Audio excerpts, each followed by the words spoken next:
Des prières, beaucoup de prières pour le Burkina Faso. C'est ce qui a rythmé la rencontre entre le président de l'Assemblée nationale du Burkina Faso, Alassane Balassane Kandé, et les délégués consulaires CSBE, entendus par Conseil supérieur des Burkinabés de l'étranger, et les leaders associatifs, religieux et coutumiers de la communauté burkinabé en Côte d'Ivoire.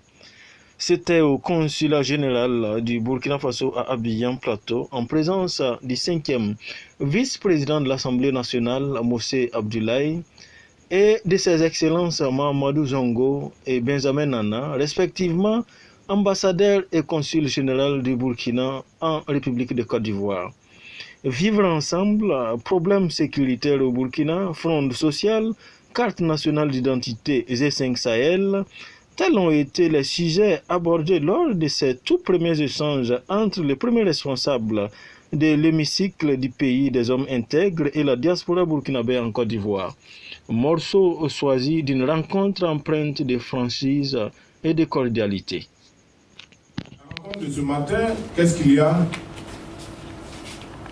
de grandes choses à dire? Je ne suis pas le chef de l'État, je suis parlementaire, et donc, pour moi, ayant été mandaté par le peuple, à chaque fois qu'en tout cas que je me déplace dans un pays, je fais l'effort en fonction des circonstances et de l'agenda pour rencontrer les compatriotes qui sont dans ce pays-là. C'est vrai que le plus souvent, on voyage sur invitation des pays ou dans le cadre d'une conférence où lorsqu'on arrive, on nous prend en compte, on prend soin de nous, mais je vais vous dire une chose, et ça, c'est ma façon de voir. Quelles que soient mes relations avec les autorités d'un pays, parce que j'arrive dans un pays, ma toute première préoccupation est de chercher à savoir si j'ai un compatriote dans ce pays-là.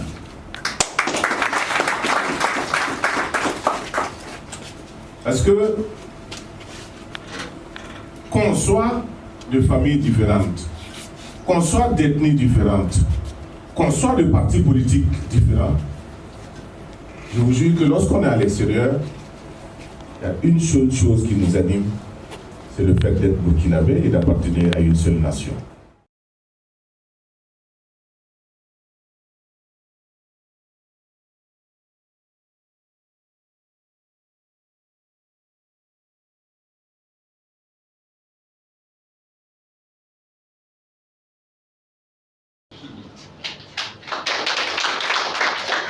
Et il ne faut pas vous fier à ce que vous voyez à la télé. Souvent, vous voyez dans nos débats, on se tense, on se dit des choses, ou souvent on sort même de la salle. Mais allez-y dans les couloirs.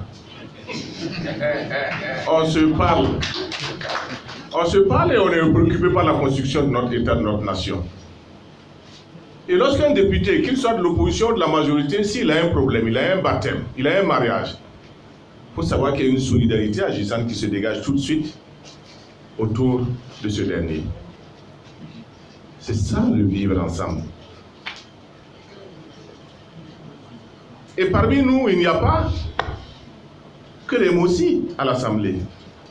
Il y a des Tula, il y a des Gourmatché, il y a des Samo, il y a même des Peuls.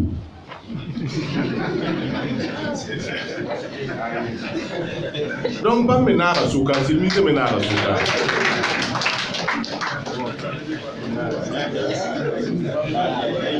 Et quand j'ai l'habitude de nombrer le nombre, de donner le nombre de députés, j'ai souvent tendance à dire, bon, il y a 100 et quelques députés plus quelques Peuls.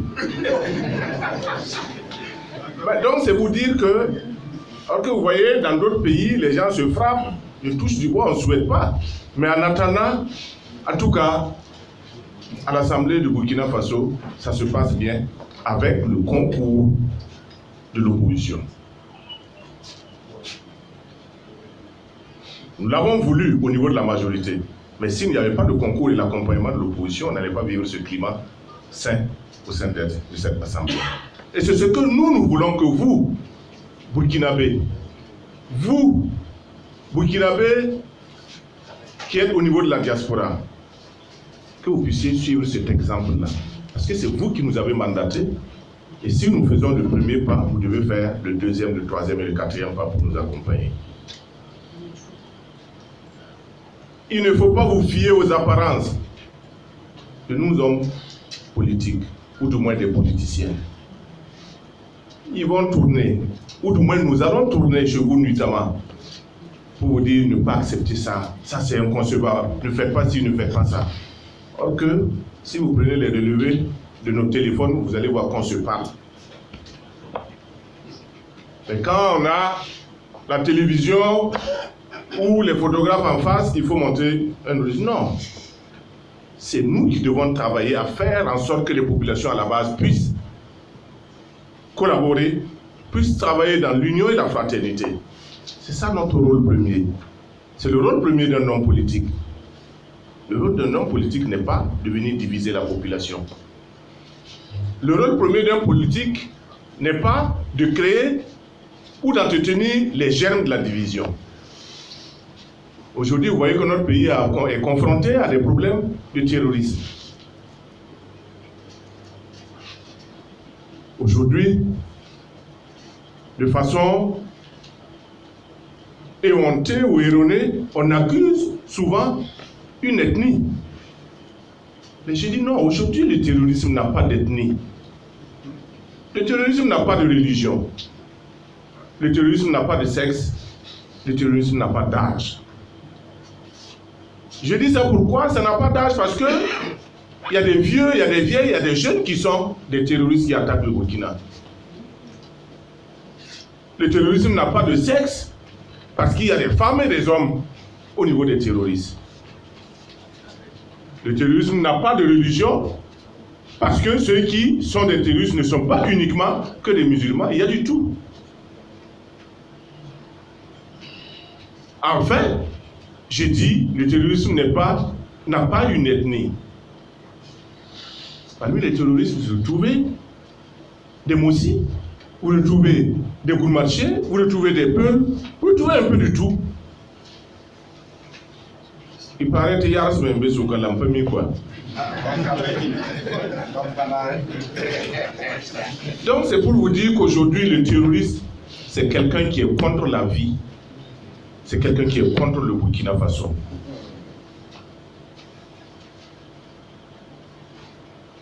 C'est vrai que souvent on prend des gens, on montre, ah lui là, on a pris des gens, c'est Diallo, c'est Diko, c'est quoi? Mais ceux qu'on n'a pas pris là, ils se nomment quoi? Voilà.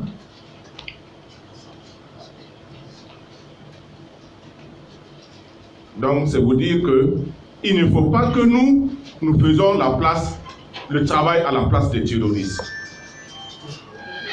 Les gens disent, l'État ne fait pas d'efforts depuis que le président Kaboré est arrivé au pouvoir, le terrorisme, il n'arrive pas, mais il n'arrive pas à faire quoi? Est-ce que c'est le président Kaboré qui doit aller au front avec une calache?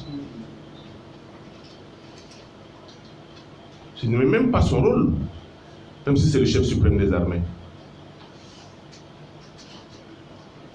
Son rôle est de coordonner et de mettre à disposition les moyens qui s'imposent. Et nous, à l'Assemblée nationale, quelqu'un ne peut pas dire que nous n'avons pas mis les moyens à la disposition de l'armée. Nous avons voté ce qu'on appelle la loi de programmation militaire. Nous avons voté ce qu'on appelle l'état d'urgence pour permettre aux uns aux autres de pouvoir aller au front. Mais il y a une chose que vous devez reconnaître aussi. Il y a des gens qui ont fait l'armée jusqu'à aujourd'hui, ou peut-être qui sont partis à la retraite, qui n'ont jamais eu à faire face à ce terrorisme, ce type de combat, qui n'ont pas eu cette formation nécessaire. Donc, à quelque part, il ne faut pas accuser aussi nos militaires.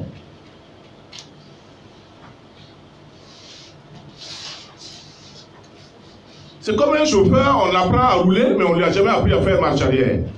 Et du coup, on lui dit de faire marche arrière, il fait quoi? Nos militaires n'ont jamais été formés pour ça. Comme on le dit, c'est une guerre asymétrique. L'île me semble loin.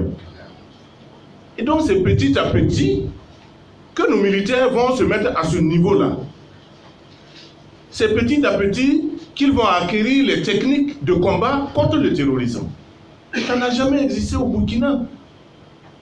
C'est en janvier 2016 que nous avons eu affaire à notre première attaque terroriste au Burkina Faso. Et avant, on nous disait que quand ça se passait au Mali, nous on était assis à Wenasonga. Mais ça n'arrive pas qu'aux autres tâtons.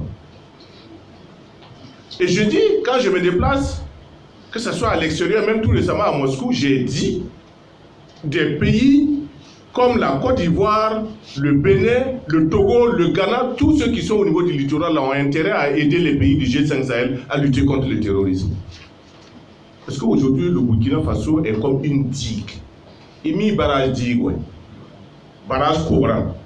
C'est nous qui contenons cela. Et donc les uns et les autres ont intérêt à venir nous aider pour que la digue là ne cède pas. Parce que si cette digue là cède, les terroristes vont envahir les pays du littoral.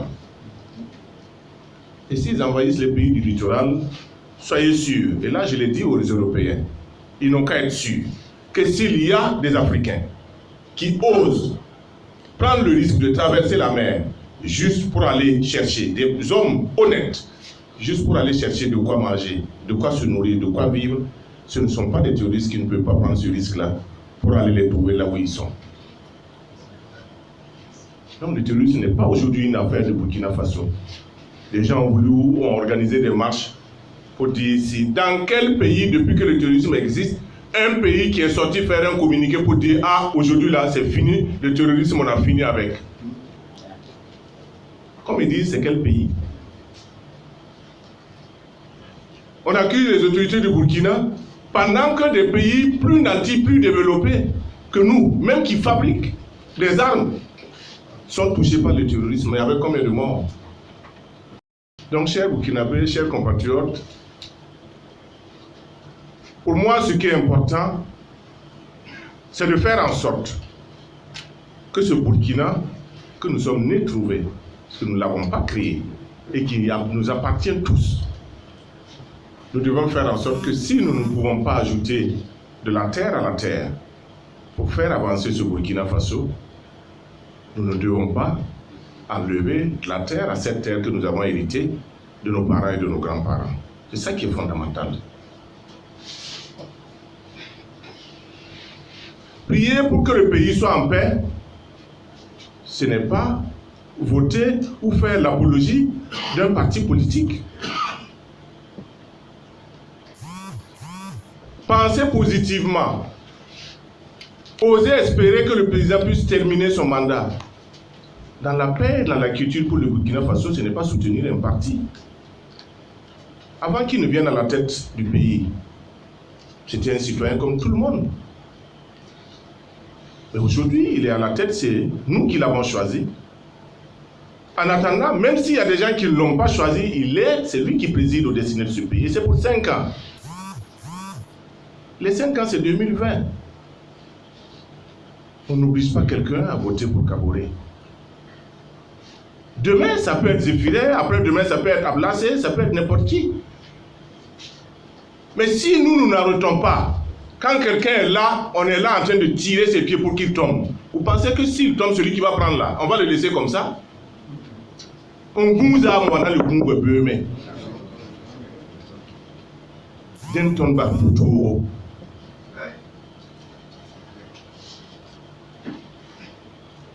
Comme on a moins, c'est calculé. Il a été élu au suffrage universel direct, c'est pour un temps donné. Parce que la période où on fait la campagne et puis quelqu'un d'autre passe, ou c'est celui qui passe, on y va. Ce n'est pas parce que Roch ne sera pas président demain que le Burkina va s'arrêter de marcher, de fonctionner. Mais en attendant, il est le président de tous les Burkinabés, qu'on le veuille ou non. Donc nous devons, dans ce laps de temps-là, le soutenir et l'appuyer. Pas aider son parti, mais le soutenir et l'appuyer en tant que président du Faso.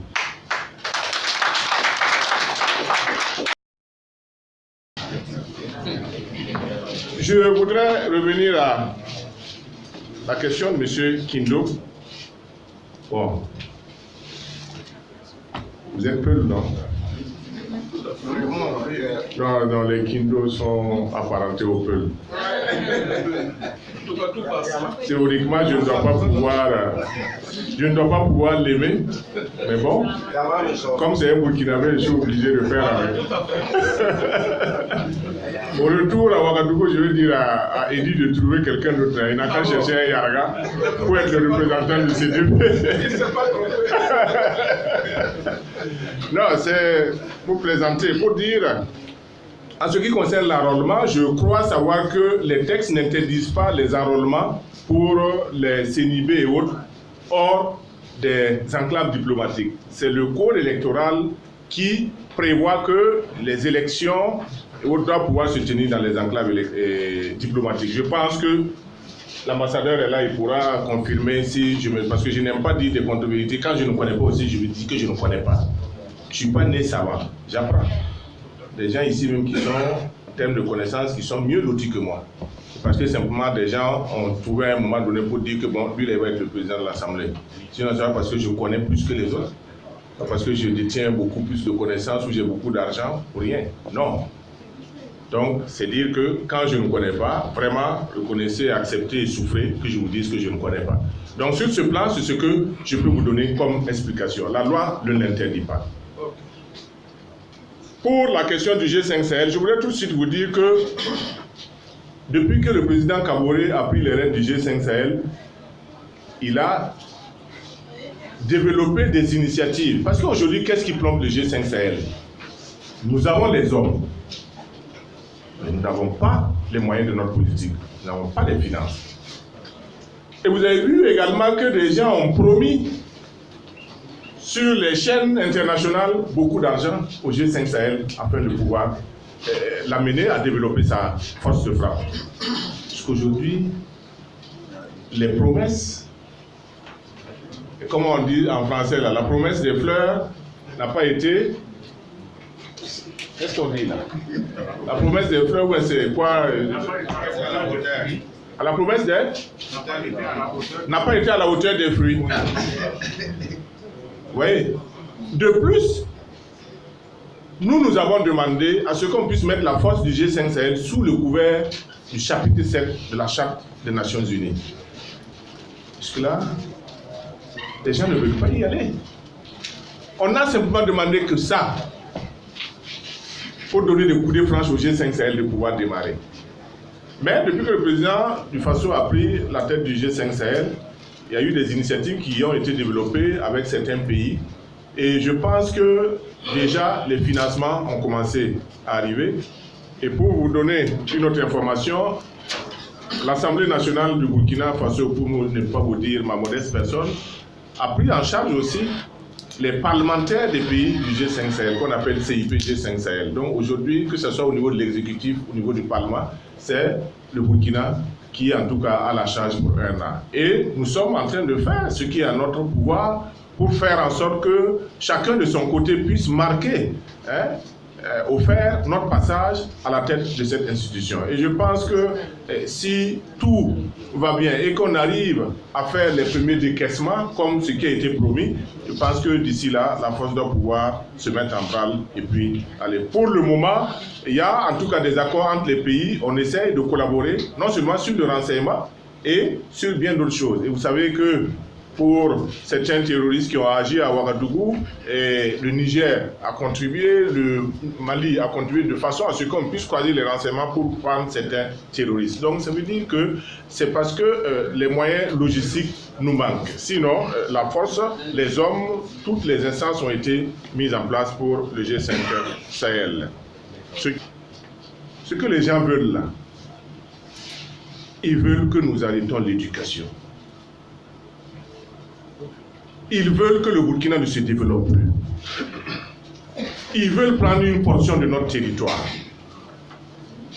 Ils veulent nous réduire au néant.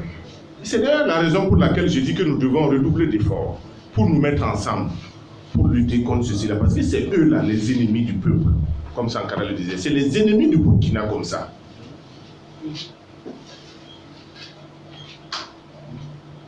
Et comme on le dit, on ne fait que parler au pays pour dire aux gens, les grèves là, suspendons.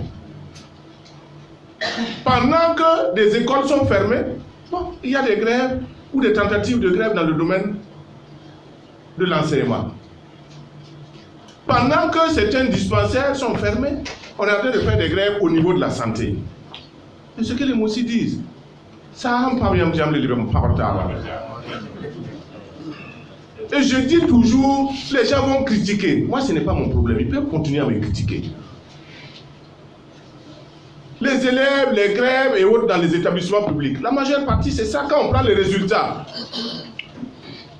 les meilleurs résultats sont dans les écoles privées, là où rarement il y a des grèves. Et je dis toujours aux enfants et aux autres, écoutez, l'école là, allons-y à l'école, évitons de débrayer, parce que les enfants des cadres, nous, les hommes politiques là, ils ne sont pas dans les écoles privées. J'ai dit ça, quelqu'un me dit que je ne dois pas dire. Pourquoi? Moi, je m'en balance. Je l'ai dit, c'est une vérité. Les grèves au niveau de la santé. Quand on vient de me démontrer, même certains premiers responsables qui font cette grève-là, si on tombe malade là, on court d'abord vers la clinique. C'est parce qu'on a quelque chose en main. C'est parce qu'on a quelque chose à la fin du mois. Et ce paysan qui est au fin fond du village, il fait quoi quand il est malade et que le dispensaire est fermé? Il faut qu'il meure. Parce qu'il n'a pas un salaire qui lui permet d'aller dans une clinique. Voilà la triste réalité. Et donc c'est encore ce peuple-là, ces populations laborieuses-là, c'est eux qui sont toujours dans la misère, c'est eux qui tiennent toujours. Donc il faut, dans toute action, il faut toujours savoir raison garder. C'est important. Et tenir compte de la masse, tenir compte du peuple. Quand en cas de grève, on est combien de fonctionnaires ou combien d'opérateurs à pouvoir disposer de moyens pour aller nous faire soigner dans les cliniques? Si on a bien compté, on ne dépasse pas 1 million. Mais sur 20 millions, vous dites aux 19 millions d'aller faire quoi? D'aller se coucher au cimetière? Comme s'ils ne sont pas des Burkinabés? Et quand tu parles, on pense que tu es en train de défendre un système, on pense que tu es en train d'aller à l'encontre de certains intérêts. Non, pas du tout. N'empêche pas de le revendiquer. Bonne année, Bernard. Mais revendiquons en tenant compte de l'intérêt général. C'est ça qui est le plus important. Ça vient d'une ethnie bizarre comme ça là. Bon, mais je prends avec un Samo aussi. Malgré tout, bon, j'ai un Samo avec moi, mais bon, je vais mettre la distance entre nous parce qu'il faut d'abord qu'on sache toujours qui est le maître et qui est l'esclave. En tout cas, félicitations pour ce que vous faites sur le terrain et félicitations également pour les efforts faits pour que le Burkina Faso puisse avancer. Les cartes consulaires et le cas des certificats de nationalité, je voudrais vous dire quelque chose. Il faut qu'on quitte de la sphère politique. Je suis là en tant que président de l'Assemblée nationale, je ne suis pas là en tant que membre d'un parti politique. Je suis élu président de l'Assemblée là. Je ne suis plus d'un camp, en attendant en tout cas les élections. Je vais enlever ma casquette de président et puis je vais porter la casquette de mon parti. Mais je vais vous dire une chose. L'accord consulaire non utilisable au pays. Il faut aussi qu'on se dise les vérités. En dehors de toutes nos chapelles politiques là. L'utilisation de la carte consulaire, la carte consulaire est valable dans le pays de résidence. Parce qu'à un certain moment aussi, il y a eu un certain laisser-aller au pays et qu'on a fait certaines faveurs, qu'on arrivait à utiliser ces cartes. Moi, je suis banquier avant de venir dans la politique. Quand certains on laissait utiliser au niveau de la banque, mais ce n'est pas normal. Est-ce qu'on doit pouvoir continuer dans l'illégalité? Tous les cas, il y a eu l'insurrection et c'est vous qui le dites, plus rien ne sera comme avant. Et à propos des certificats de nationalité burkinabé, là aussi, disons-nous la vérité. Quand vous sortez, vous êtes en Faso d'Anfani. Quand vous partez à quelque part, on dit lui là, il vient du pays de Thomas Sankara, il est burkinabé. Il faut me dire que la barre n'est pas assez. Mais où est ton papier qui dit que toi tu es burkinabé? Tu ne peux pas venir dans un pays vivre, avoir l'âge d'épouser une femme, avoir l'âge d'avoir des enfants, tout et tout. Et le moindre document qui prouve que tu es burkinabé, tu ne l'as pas. Et tu attends des élections pour t'en procurer, ce n'est pas normal et ce n'est pas juste. Ça aussi, il faut qu'on se dise la vérité. Quand on peut venir au pays, aller tourner dans les villages, revenir à Ouaga, boire sa bière, aller dans les bois, faire du n'importe quoi, et on ne peut même pas prendre le soin d'aller prendre un document administratif qui prouve que tu es burkinabé, là tu as raté. Ce n'est pas juste. Et ce n'est pas parce qu'aujourd'hui on parle d'élection qu'on court maintenant après les papiers. Même à Moro, on dit quoi? Rome Sébré, Forum, c'est qui? Je ne cherche pas à savoir d'où vous venez, qui vous êtes, mais je dis que ce n'est pas logique. Quand on est burkinabé, on doit prouver qu'on est burkinabé. Ce n'est pas uniquement à des fins électoralistes. C'est ça. Et aujourd'hui, les dispositions sont telles que tu n'as même pas besoin de te déplacer au Burkina. Il suffit de ta carte et de ta pièce d'identité, la pièce d'identité, et ton acte de naissance et l'acte de... Tu peux l'envoyer par la poste à un des parents qui va le faire pour toi.